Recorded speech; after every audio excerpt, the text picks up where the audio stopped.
Aujourd'hui la team, on parle télé, et franchement, là on est sur du lourd. On va parler de Quelle époque, l'émission de Léa Salamé, parce que ce samedi 21 mars 2026, il y a un nouveau numéro, et ça risque encore de faire du bruit. Déjà, faut remettre le contexte. Pendant 16 ans, oui, 16 ans quand même, c'était Laurent Ruquier qui gérait cette case du samedi soir sur France 2. Une vraie institution. Le genre d'émission que tout le monde connaît, même ceux qui regardent pas trop la télé. Et du jour au lendemain, bam, il décide de laisser sa place. Et là, qui débarque pour reprendre le flambeau, Léa Salamé. Mais Léa Salamé, elle est pas là pour rigoler. Elle connaît déjà le terrain. On l'a vu avec Ruquier dans On est en direct, donc elle arrive pas en mode débutante. Elle a déjà capté les codes, elle sait comment gérer un plateau, comment relancer, comment créer des moments. Mais attention. Elle a pas voulu copier. Elle a voulu faire son émission. Ça change tout. Elle l'a dit elle-même, elle veut apporter sa petite musique à elle. En gros, un style un peu plus journalistique, un peu plus posé, mais toujours avec du rythme et des séquences qui buzzent. Franchement, ça se ressent. Parce que dans Quelle époque, t'as de tout, du sérieux, du clash, parfois de l'humour, et surtout des moments imprévisibles. Et ça, la team, c'est exactement ce qui fait rester les gens devant leur écran. En plus, elle est pas toute seule. Il y a Charlotte Denot, qui vient mettre l'ambiance avec ses touches d'humour.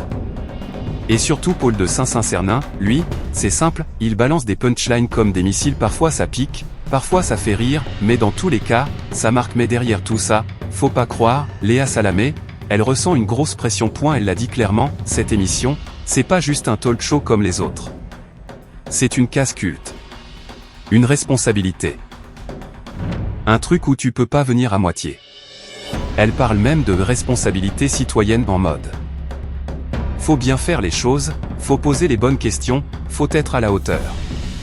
Et ça montre qu'elle prend vraiment son rôle au sérieux. Mais bon, assez parlé du contexte, parce que ce qui nous intéresse vraiment aujourd'hui, c'est les invités. Parce que oui, comme chaque semaine, Léa Salamé va recevoir du monde sur son plateau. Et généralement, c'est pas des petits noms entre acteurs, politiques, humoristes, influenceurs parfois. Le casting est souvent très varié. Et c'est ça aussi la force de l'émission, tu peux avoir un moment hyper sérieux, et juste après, un moment totalement lunaire. Et là, pour ce samedi 21 mars, on nous annonce encore une belle brochette d'invités. Des profils différents, des personnalités fortes. Et potentiellement des échanges qui peuvent partir en vrille à tout moment. Parce qu'on va pas se mentir. C'est souvent là que ça devient intéressant. Quand il y a un petit malaise, un petit clash, ou une réponse inattendue. Et avec Léa Salamé, ça peut aller vite. Elle hésite pas à poser des questions directes. Pas de détour. Pas de langue de bois. Et ça peut mettre certains invités en difficulté. Mais en même temps, c'est aussi pour ça que les gens regardent. Ils veulent du vrai. Ils veulent des réactions. Ils veulent des moments qui sortent du script. Quelle époque arrive souvent à offrir ça. Donc clairement, si t'aimes les émissions où ça parle vrai, où ça rigole, mais où ça peut aussi devenir tendu d'un coup, ce numéro du 21 mars, faut pas le rater. Parce que tout peut arriver.